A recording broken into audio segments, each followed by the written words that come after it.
Doctor Kochhar, 14 राज्य black fungus को महामारी घोषित कर चुके हैं। देखिए, इस पर लगातार बात हो रही है कि कितनी बड़ी चुनौती है, क्या दिक्कतें हैं। आपको क्या लगता है, क्या हम इस चीज को भाप नहीं पाए कि कोरोना की थर्ड वेव का तो हम इंतजार करते रहे, लेकिन जो उसका सेकेंडरी पार्ट हो सकता है, जो उसकी वजह से दूसरी बीमारियां हो सकती हैं, उस पर हमने ध्यान नहीं दिया।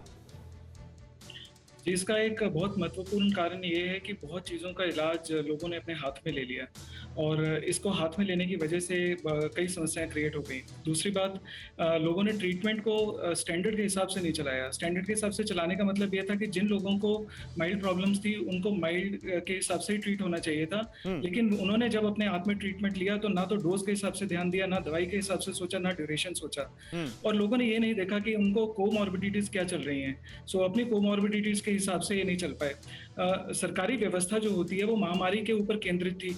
दूसरी जो प्रॉब्लम है वो ट्रीटमेंट से रिलेटेड था, तो मुझे नहीं लगता कि इसमें कहीं कोई चूक हुई है ट्रीटमेंट इसको भांपने की। ये बेसिकली सेल्फ मेडिकेशन का एक दुष्परिणाम सामने नहीं, लेकिन डॉक्टर नाकरा, मैं इस पर एक कमेंट आपका भी चाहता हूं। डॉक्टर नाकरा, ब्लैक फंगस जितना इंडिया में देखने को मिल रहा है, इतना और दूसरे देशों से इतनी ज़्यादा दिक्कतें या इतनी ज़्यादा हमें रिपोर्ट्स नहीं आ रही हैं, तो उसका केवल सेल्फ मेडिकेशन ही एक कारण हो सकता है या इसके और भी कारण है? जो ब्लैक फंगस है ये ज्यादा उन्हीं में हो रहा है जिनकी इम्यूनिटी लो है।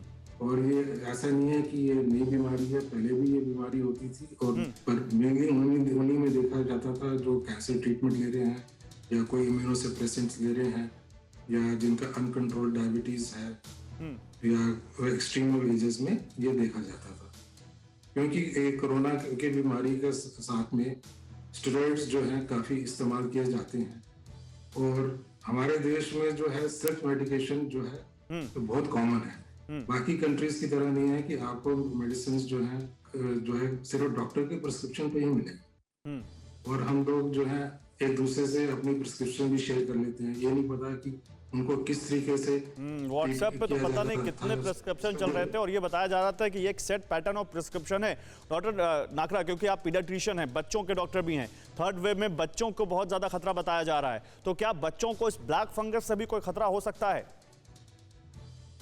ओवरऑल बच्चों में जो है ब्लैक फंगस के जो है केसेस कम ही रहेंगे क्योंकि यूजुअली बच्चों को कभी डायबिटीज की बीमारी बहुत कम होती है। टाइप 1 डायबिटीज भी कम होता है, टाइप 2 डायबिटीज भी काफी कम है बच्चों में।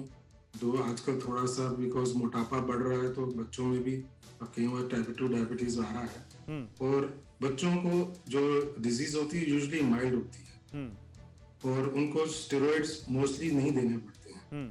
बहुत कम मात्रा में स्टेरॉइड्स यूज हो रहे हैं बच्चों में, स्पेशली जो थोड़े से ओल्डर बच्चे हैं। ठीक है, क्लियरिटी मिलती है आपके इस जवाब से कि बच्चों में उतना खतरा नहीं दिखता है। फिक्र आपकी, सोमवार से शुक्रवार रात 9 बजे सिर्फ TV9 भारतवर्ष पर।